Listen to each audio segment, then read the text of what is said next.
Ya. Bagaimana sih melihat ini Pak? Ada dulu cita-citanya flyover, ada ini tambahan lagi underpass, ada macam-macam dan sebagainya. Ini nggak punya duit atau karena konflik anggaran aja Pak antara Balikpapan, kota, dan kemudian juga kalau kita berharap bisa dari pusat kan kira-kira begitu kan? Ya. Pak Fadli.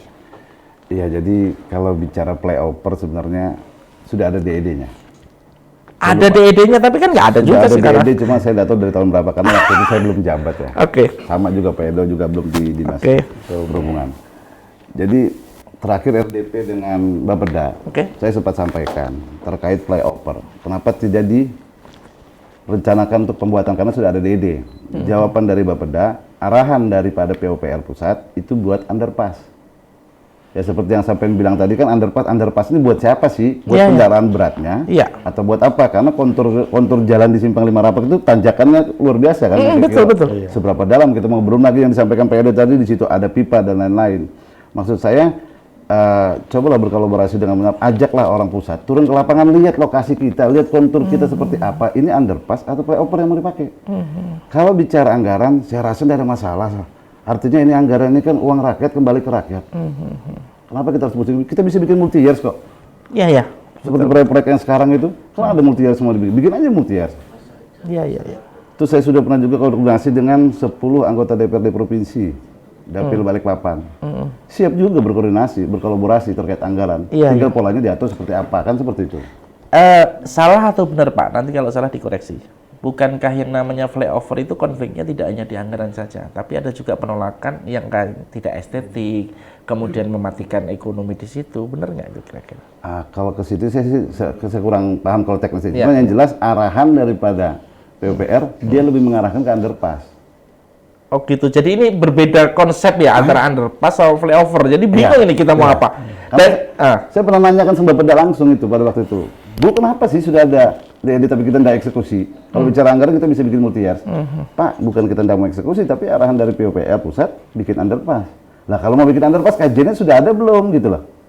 Kan banyak hal teknis yang harus dilakukan. Nah, salah satunya sebenarnya saya sebelum Pak Edo di Disub saya 2 tahun pertama saya jabat di Bapeda. Itu perdanya udah kita mau buat, udah kita lagi godok.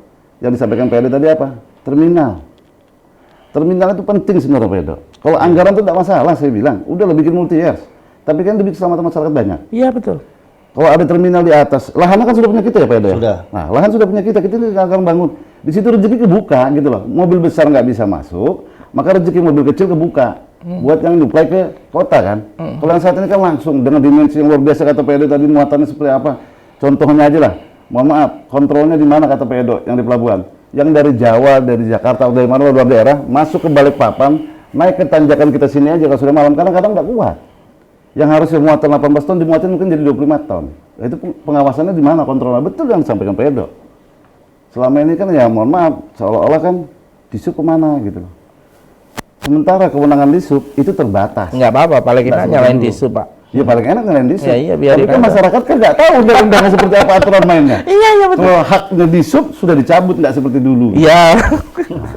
Jadi masyarakat harus paham juga kondisinya. Bukan berarti teman-teman di Disub di pemerintah tidak mau memikirkan masalah flyover atau underpass, itu sudah kita pikirkan. Cuma kan ada kendala-kendala teknis dari pusat yang katanya nggak boleh pakai flyover, harus underpass. Sementara kajian belum dibuat, sementara orang pusat belum turun ke lapangan. Kalau saya saran sih mungkin nanti bisa kita kolaborasi dengan Pak Edo terkait Disub. Kita coba bikinkan kajian atau perlu kita kunjungan lagi ke Kementerian PUPR. Kita konsultasi ke sana seperti apa sih maunya kita ini. Mau dibawa kemana sih rapat? Ini nyambut IKN loh.